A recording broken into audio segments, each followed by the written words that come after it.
The Earnestly Speaking podcast is a show that is founded on free-flowing conversation and may at times venture into mature subjects. Listener discretion is advised. Yeah, Earnestly Speaking podcast.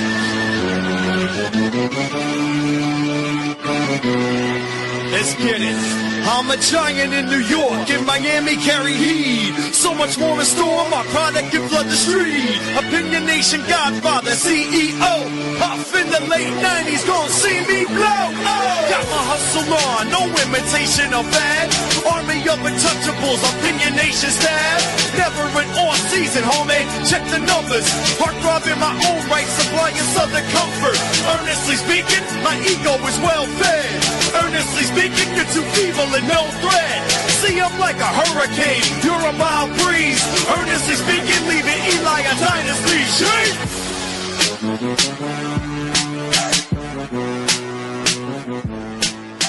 Earnestly podcast, recording this Tuesday night, November 18th, 2025.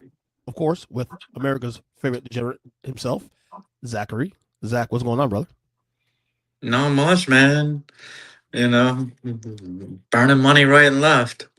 Well, gambling, the market, Don't ask me for any information right now because it's just going to light your money on fire. Oh, God. Oh, my God. Well, hey, I have some more bad news for you. You lost this week. No shit, really? Yeah.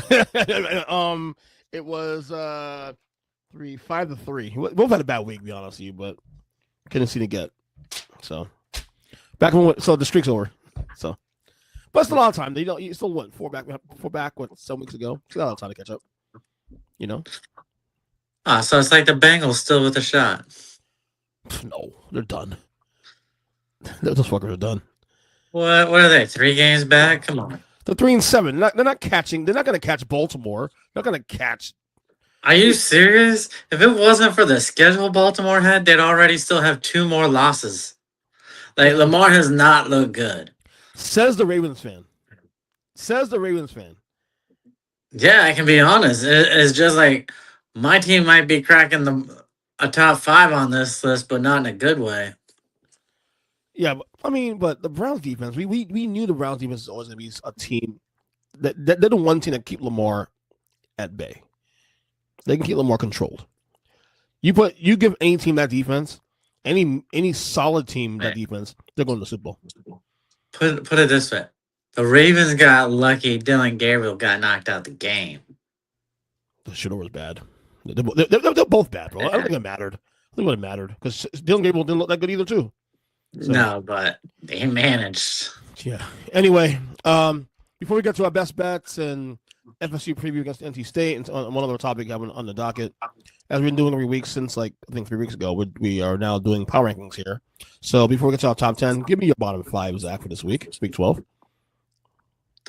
Bottom 5, the only easy one is the worst team in football. It's tight. Oh, it's easy. Yeah. After that, there could be 8 other teams. Oh, yeah. I got Vegas at 30-31. I mean, when you can't score points against Dallas, I don't know what's up. All right, you're just god-awful. You draft... This guy is looking like the biggest bust of the year. Genty.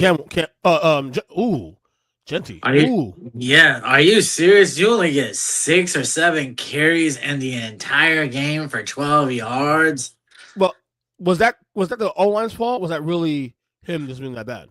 Dude, if you go top 5 in the NFL draft, dude, you don't get excuses for, the O-line is bad. You need to put up some sort of numbers. All right, what you got 30? At number 30, I got the Jets. All right. They're selling off their team. They got no hope, yet they still managed to play decent. Yeah. Cleveland's at 29, and the Saints are at 28. And right behind them, trying as hard as they can, Washington. Yeah, Washington's pretty bad now. All right, my bottom 5, going from 32 to 28. 32, also the Titans as well, too. Easily worst team in football. 31 is still the Saints. It's probably on the bye week. Still second worst team in football, in my opinion. 30, I got the Raiders. not as bad as you, but damn close. 29 have the Jets as well. And then 28 have the Giants. Even though they put up a good performance against the Packers, it's still one of the worst teams. I mean, the thing is that 28 spot can go to 5 or 6 teams, as you said. Exactly. Like, it can go to the Commanders and go to the Cardinals and go to you name it. So I mean that 28 spot is so like fluid at this point. All right, top 10. Number 10 you got. At number 10, Tampa Bay holding on by a shoestring for the top 10 spot. Mm-hmm. I almost put them there. Myself because they put up a fight against Buffalo, man. But again, is what it is. But number 10 had to give it to these guys. They're finding ways to win games, even with all the injuries. Their quarterback came back after 8 weeks. Brock Purdy and the Niners, number 10. Again, Kyle Shanahan is coaching. A mass unit there, and still this team is still in play contention. So, gotta give him credit for that. Who got number 9? At number 9, I got Tampa's opponent from last weekend, the Bills. Okay. All right. The fact they managed to beat Tampa, it might be their second best win of the year. So I just have no real faith in the team. So right. I get it. Number 9 for me got the Ravens, actually. Same with that one spot from last week. They're back. Look, I get it. Easy schedule. But as I told you guys, the Browns game, don't look at that. Because, again, the Browns always play Baltimore tough. Okay? Sometimes they didn't win a game. It's just one of those weird things on the schedule.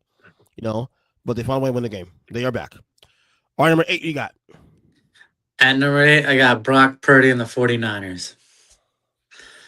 That's what the Niners look like with a legit quarterback, and that is why there is no quarterback controversy for that team. I don't think it's a controversy at all because, number one, they're paying them $200 million. You have to play Brock Purdy. There's no choice in the matter. If Brock Purdy wasn't getting that contract, then maybe you have a conversation. But you're paying him as though he's in a borderline elite quarterback. So you got to play no matter what. But Mac Jones has been very good this year. Let's be real about that. Number 8 for me is the Bills. And again, big win against the Bucs. But again, this is a team that they're an SBOB team. They're a team that, okay, well, you're good, and you are, yes, a Super Bowl contender, but it is Super Bowl or bust for you guys this year. You got to get to the Super Bowl this year, especially now with the AFC being so wide open as it is. There's no excuses here. So, but again, a phenomenal win by Buffalo on Sunday. An even more phenomenal performance by Josh Allen. Jeez, 6 touchdowns total, 3 rushing, 3 passing. Only happened twice in history of this league. He did twice. Insane. Yeah. Insane. No. That's why he won the MVP last year. Let's give him his due. And he's probably I wouldn't give it to him this year because the team's been a little less this year, but he's certainly in the conversation again. No, he's not even in the top 5 conversation. We need to be honest about who the real MVP candidates are this league this year, and he's not one of them. So you got Stafford, you got the kid from the Colts. You got Taylor, you've got Darnold Stafford with the Seahawks. That performance on Sunday may have taken him out a little bit.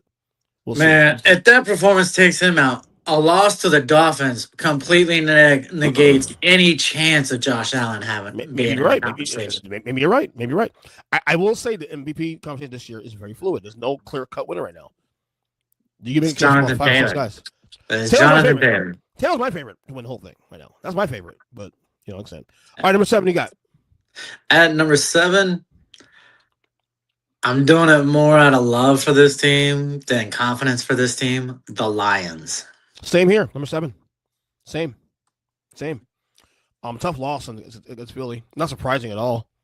They got robbed at the end of the game, but at the same time, let me ask you a question. How do you feel about all those 4th down misses that they Dan Campbell? 5 conversions, 5 failures. Look, that is the real reason that team struggles at times. When you put your team behind the 8 ball, you can't blame the quarterback for having turnovers when he knows he has to try and dig you out of holes because your coach refuses to ever punt the football. Yeah. What is all these coaches now all of a sudden not wanting to take the points? I don't get it. The Dolphins game in Madrid, they're on 4th and goal to win, pretty much win the game. Well, at least take the lead in the position to win the game, and they go for 4th down, miss it, and they lose the game. And you have all these coaches going for 4th down. I get it. I like the aggression, but sometimes it's okay to take the points. Absolutely. Points are always better than no points. Exactly. Especially when you have 5 times. 5 times? Come on, bro. All right, number 6, we got. At number 6, Indy. Probably the second best team in all of the AFC. But I still only have them at 6. Oh, interesting. Well, I got Denver number 6, who finally, after all this time, at 9-2, climb into my top 10 this year. Oh, is it because they completely took away any playoff hope of your team? Well, they didn't take away all the hope, but, it is what it is. Yeah. It's a big win, though, for them. Big win. Big win. Absolutely it was. Yeah, and I said in the podcast last week, if you prove me wrong, I will reward you, and I have done that. I'm a man of my word, Zachary. You know this.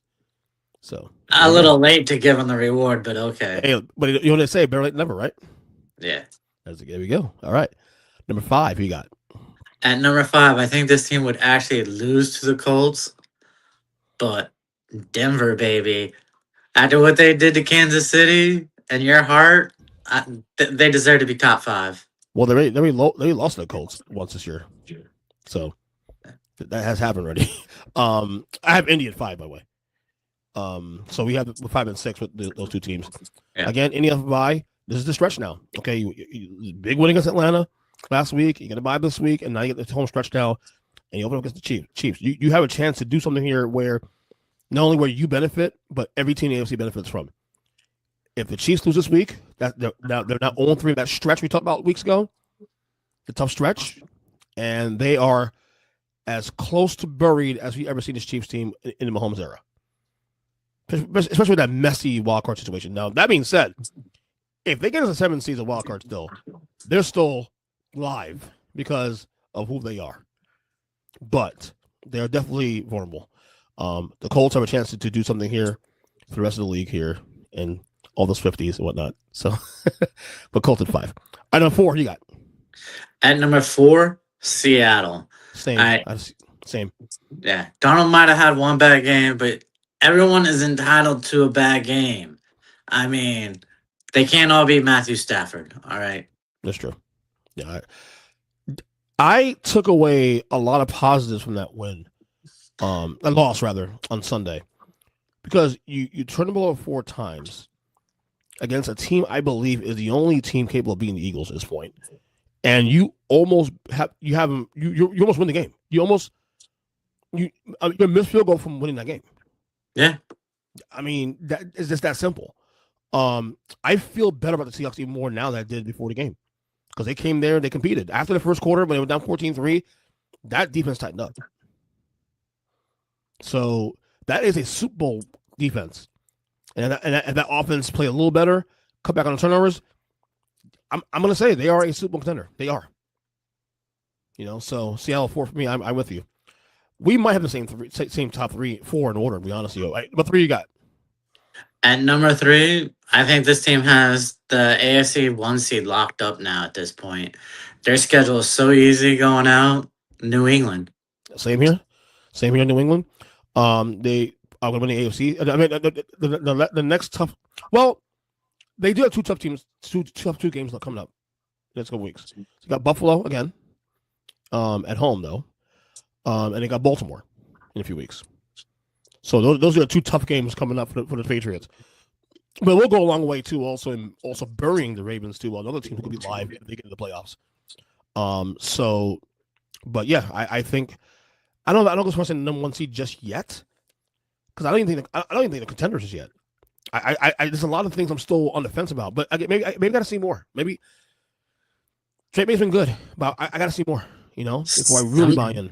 Sometimes you don't need to be a Super Bowl contender to be the 1 seed. Ask Baltimore. That's true. But with New England, I don't know, man. They might be Super Bowl contenders by default.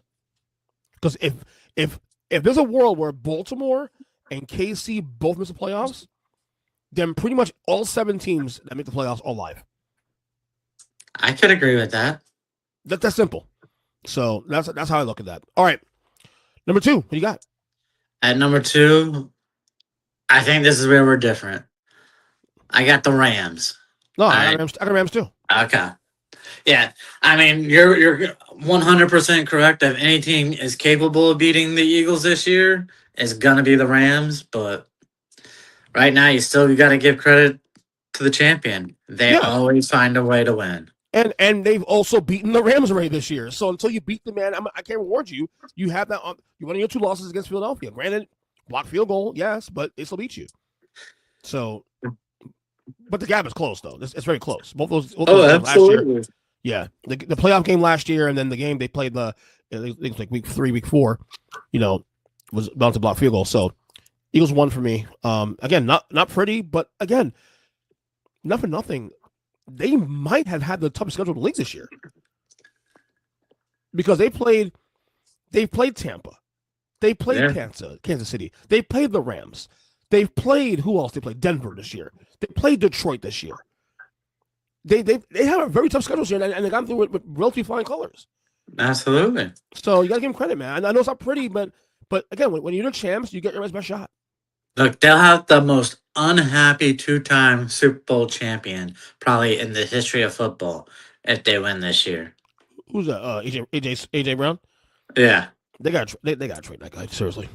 Oh, they will after the season, but yeah, I mean, 2 Super Bowls and that guy will still be so unhappy. Yeah, it's ridiculous. All right, here we go. Week 12 best bets. We got 4 buys this week, Zachary. We got the Broncos, we got the Chargers, the Dolphins, and your Commanders.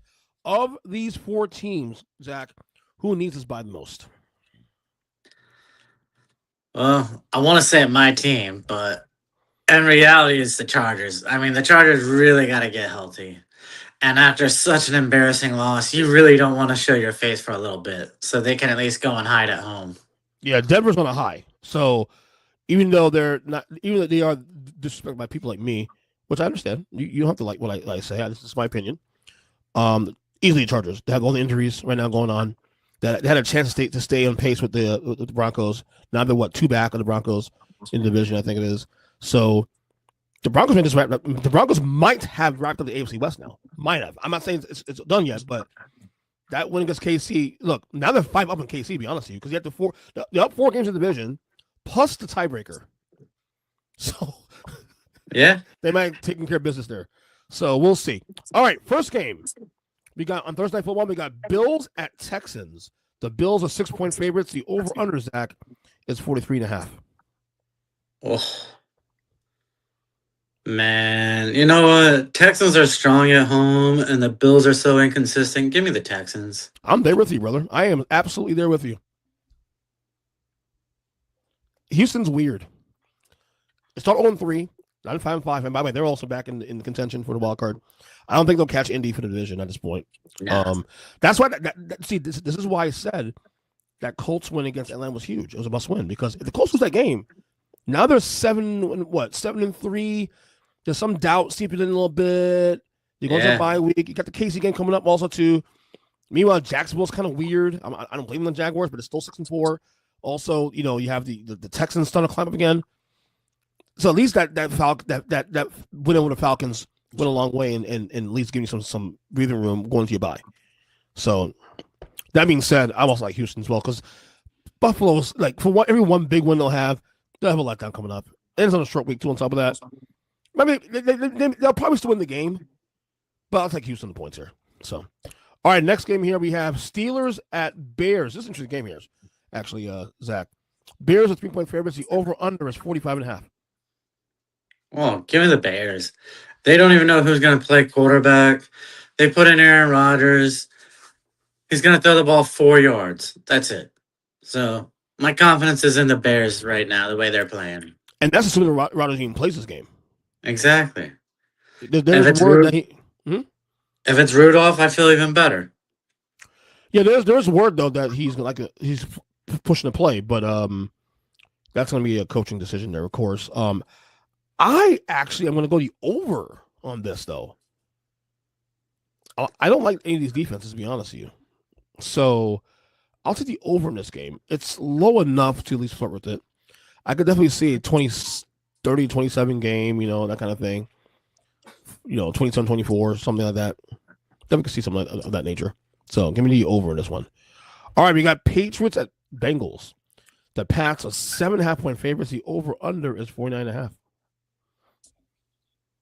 Patriots, what? This will be their. Is this going to be their 10th win in a row? Close or to their it. 11th? No. It would be actually their 8th or 9th. Okay. They started 1-2. Now they're 9-2. Okay, I thought they had started 0-2. Damn. No, they won. No, they beat Miami week 2, and then they lost again, and then they won the roll. So yeah, this will be their 9th win in a row. I love them to cover against Cincinnati. I probably should go that route too, also. But I went over as well. Even though the Bengals won't have Jamar Chase in this game because he's suspended for doing the spitting at Jalen Ramsey, even though he said he didn't spit on him, but every camera saw that. What are you, a fucking moron? You're on camera, bro. Look, if you tell the lie long enough, it doesn't matter if you're on camera. These players don't get it, man. I'm telling you. But I'll take the over in this one. You got New England, right? Yeah. All right. Next game here, we got Giants at Lions. The Lions are 10.5-point favorites. The over-under, Zach, is 50. Ooh. I mean, Giants were in that game, so Jameis effect. I know. And the fact Detroit's been so inconsistent on offense of late. You know what? I want to take the points. You said 10.5 or 11? What was it? 10.5. Yeah, I'll take that. I'm taking Detroit, man. They do win. They're seething. The Giants, I know who's starting quarterback this week yet. Although I wouldn't be against Jameis starting 1 more week, just be safe with our same with marbles. But Detroit's the better team. That's not a conversation, and they need his win. The playoffs are today. They're not in. See, the thing is, I knew they would be a regression to the mean this year for this team. I just didn't know how much. Now we're seeing how much. They're still a good team, probably a contender to go to the Super Bowl. But I think there are teams right now in the NFC clearly better than they are right now. The teams you mentioned in the power rankings, Seahawks, Eagles, Rams, clearly better than they are. But I'll go Detroit in this one. They need this one bad. So, all right, we got an AFC North showdown here. You got Vikings at Packers. The Packers are 6.5 points favorites. The over-under, Zach, is 41. Only really low. Well, I mean, I think they're expecting Minnesota not to score any points, and Green Bay struggled, so give me the under. I just talked myself into that one. Well, I'm going opposite with you. I'm going to take the over in this one, actually. That number's just too low to not take the over. It's just too low not to take the over. How many sacks you got Micah Parsons having on J.J. McCarthy? At least 2. Yeah, he better have at least 2. I mean, he thinks he's the best player in football.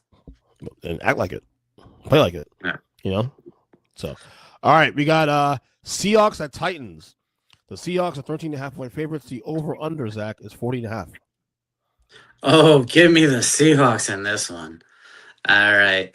That Seahawk defense, the Titans will be lucky to score 10 points. Yeah, I got Seattle too. Another team is seething. Tennessee's is terrible, dude. They're just terrible.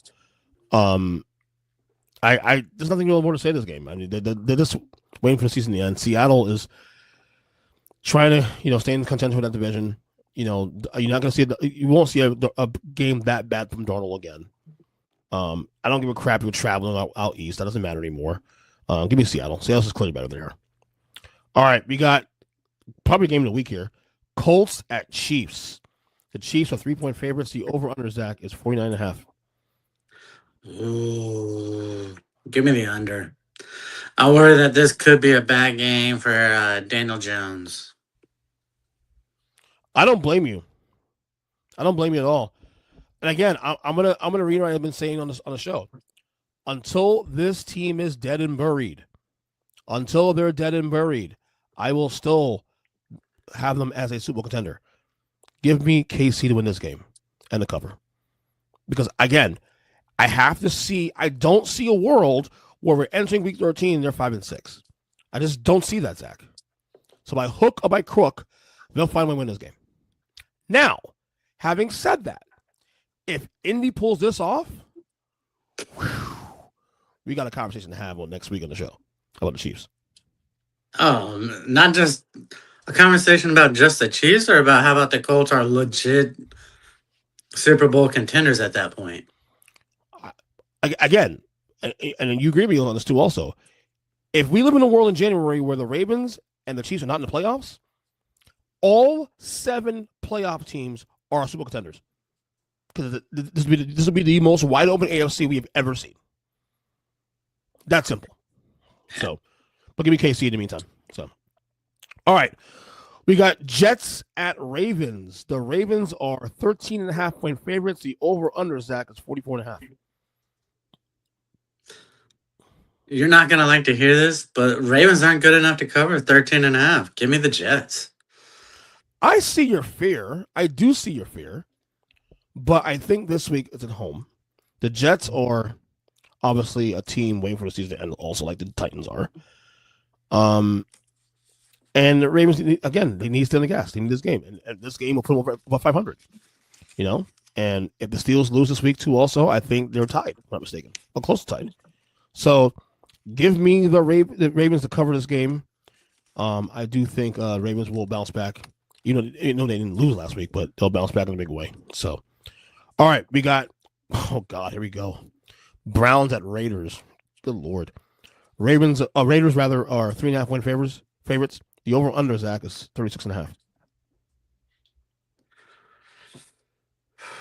Well, Raiders, I feel bad for you. You're going to pick up a win and cost yourself a draft slot, but I do not see a world in which Shadora comes out and beats his team. Yeah, that'll be a great story, though, if it does happen.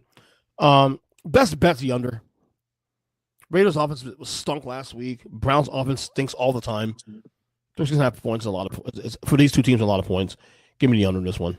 So, all right, we got Jaguars at Cardinals. The Jags are 3-point favorites. The over/under is 47.5.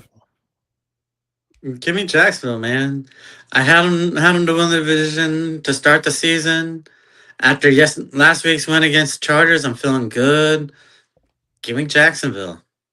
This is a trap game, bro. This is a trap game. I'm taking the Cardinals in this game, bro. Did you see Brissett last week? Yeah. He had the most completions in the history of the NFL. And what happened? And very efficient, too, mind you. What happened? What was he, 47 or 57 last week? No, I know they lost the game. I get all that. Yeah. But it was at least it was efficient in those numbers, though. You know what I'm saying? No, this is a trap game, bro. Like, I'm sorry. If you trust the Jaguars to win in this spot on the road, you're crazy. Like, they should win this game, Zach. I agree with you. They should win this game. But knowing the Jaguars and how they've been this year, and how many letdowns they've had this year, would it shock you if we come back Tuesday after evening do this podcast that the Jaguars not have another loss in the column? Would surprise you?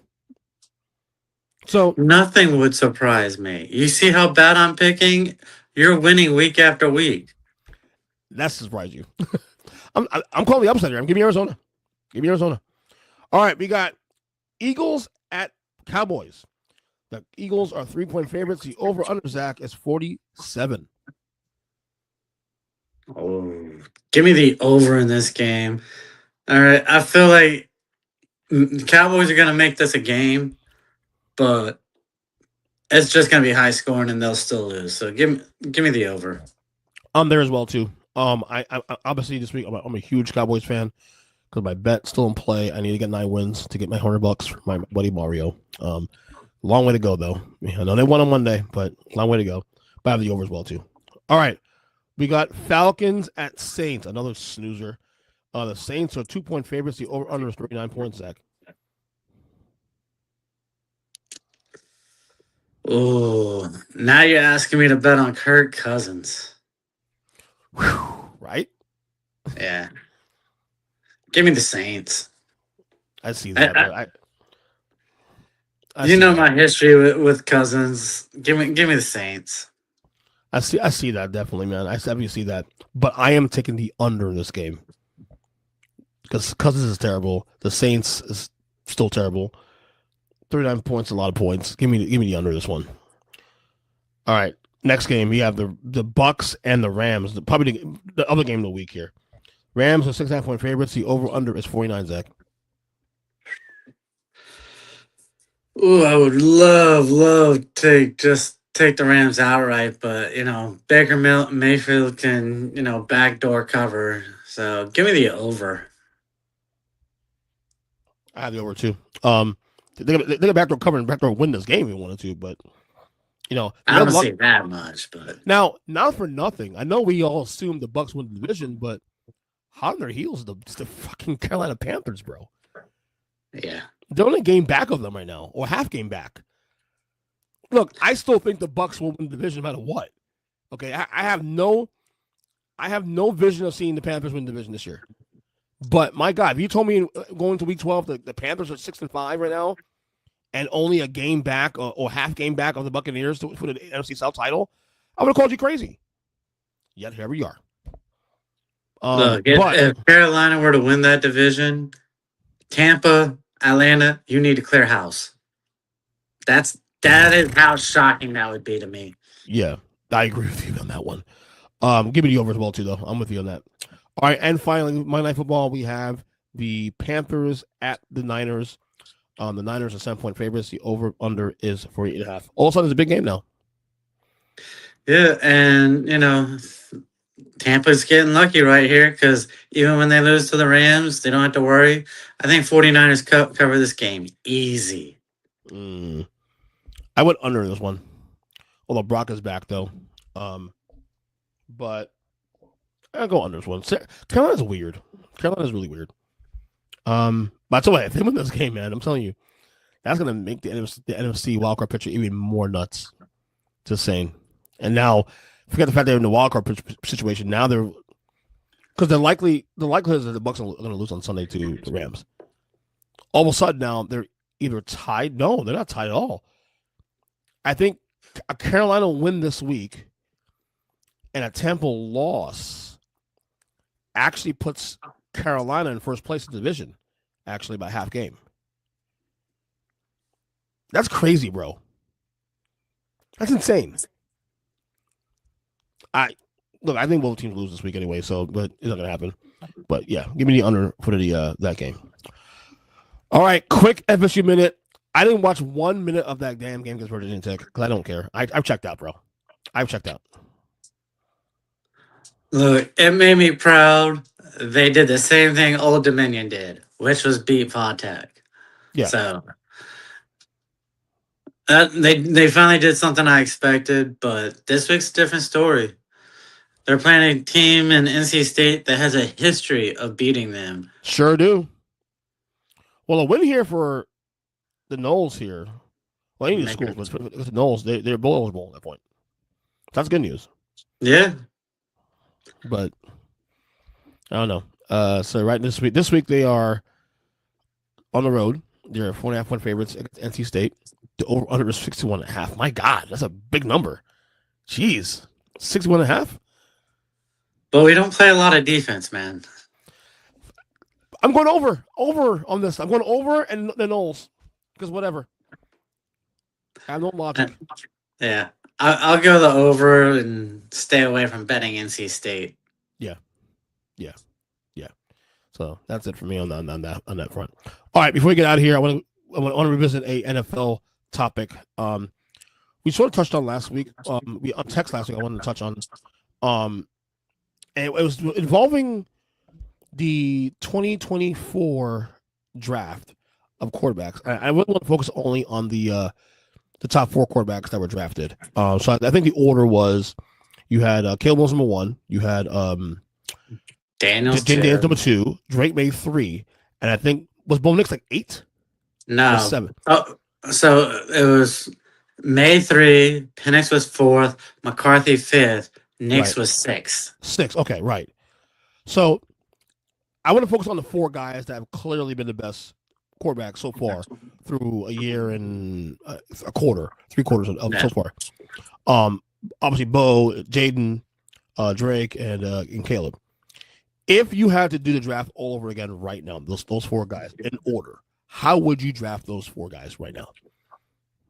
Right now, if I'm actually being serious, instead of Right. looking out for my team, Drake May 1, and then it's a real toss up. Caleb is really starting to come on strong He really is. for He the really number is. 2. Mm-hmm. And so I'm actually going to give it to him right now because I've got another quarterback and Daniels who can't stay healthy and is run happy now. I don't know what happened to him wanting to throw the football from last season, but he is run happy. And that is not good for a guy at his frame. Right. And number 4, I mean, you're going to give it to Bo Nix because of the record. But honestly, if he didn't have Sean Payton and he didn't have that defense, I don't know if I still wouldn't go Michael Penix Jr. at 4. Like, I get it. Bo Nix is deservedly so for number 4 because of the win-loss record. But to me, it looks like Tebow most of the time. Literally can't show up for 3 quarters and then pulls magic out of his ass in the 4th quarter. Yeah. Yeah. That's a good point. Yeah, and the thing with Bo is frustrating too is that you see moments. You see moments and like, oh, okay. Now we get it. And he makes some really good passes too, also. Like in that KC game. He makes some really timely passes in that game. So it's not to say that Bo could not, climb this ladder down the road, but I'm gonna be honest with you. I'm gonna shock you. I would probably go Daniels 1 still because I've seen more upside of him. Now, having said that, the injuries are a concern. No doubt about that. But let's not forget last year. This dude was literally a game away from going to the Super Bowl as a rookie. Okay? Yeah. So he's had the larger climb so far in terms of like ceiling, but obviously the injuries make it a lot more humbling to make it clear number 1. But I will still go Daniels number 1 because I think here's the deal. Even this year, as bad as they've been this year, when he's healthy, they're obviously a much better team. No. See, that's coming from someone who hasn't watched a Washington game. Uh-oh. Clearly. Because Mariota has looked like the better of the 2 quarterbacks this season. So what is the issue with Daniels here, they think? Literally, indecisiveness, lack of confidence in his throws, or lack of confidence in his wide receivers. And he's got happy feet. And I mean real happy feet. He can't wait to take off and run. He doesn't even give his receivers a chance to get open anymore. Could I argue that the McLaurin injury is hurting him a lot? Okay, you've had lower body injuries, and yet every time you come back, all you do is want to run the ball. I do think the case for Drake May right now is the long game. Like, we don't know Drake May will be a star in this league. Oh, no, it's trending that way right now. It's starting to trend that way. But we don't know if he'll be a star. Is he closer to Sam Darnold? Is he closer to Tom Brady? We don't know. And there were signs last year that he was decent. He was solid. But I will say, I've paid close attention to Caleb Williams this year. And yes, there's some inconsistencies there. But Ben Johnson has at least got that kid at least, stabilized. Like the off key runs he makes and stuff. For example, the scrambling. Last year was just chaos. This year is less chaotic. Like there's actually more of a purpose now when he's scrambling. I feel like there's more purpose and more.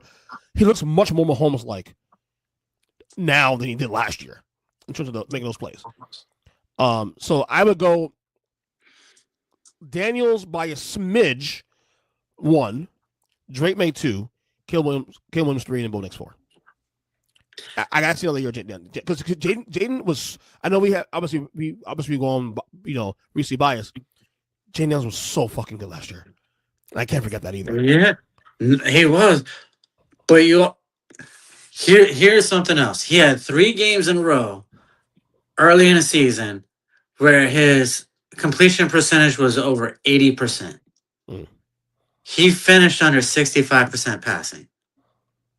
So he has massive highs that are incredible. But then you go back and look at those games last year. We were pulling out squeaker after squeaker after squeaker after squeaker.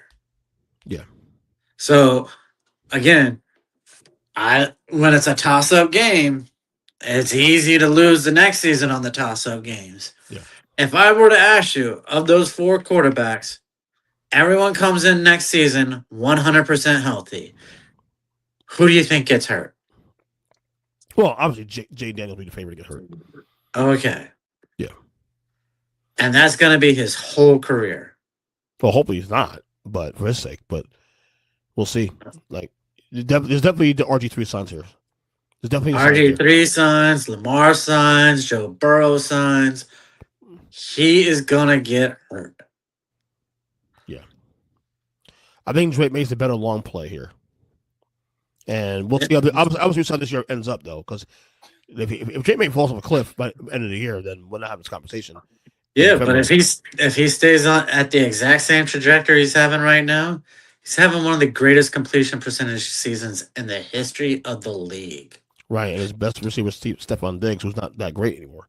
Yeah, it's okay, but it's not like he's not elite anymore. Going into the season, did you even think he was okay? Who, Drake May? No, Stephon Diggs. I thought he was on his last legs, honestly. And with that injury, you couldn't really bet on anything. So yeah Drake May's doing more or less. I have to give him credit. Caleb Williams is coming, though. I will say Caleb Williams is starting to figure it out, man. That's all I'm going to say. I agree with that one. That's why I had him too. Yeah, we all agree Bo Nix is the distant fourth of the bunch here. You know, so but something to look at, because this is actually going to be turning out to be one of the better classes of quarterbacks we had in a long time. I will say. Absolutely. Assuming Jay Daniels can stay healthy, Penix Jr. can stay healthy. Obviously got hurt with this ACL situation, but we'll see. Yeah. So it's going to be a third ACL situation if he has another surgery. Atlanta has a lot of issues to worry about. So anyway, Zach, good luck with your picks, and we'll talk to you next week. You too, man. Good luck. All right, brother. Take it easy. Later. Later.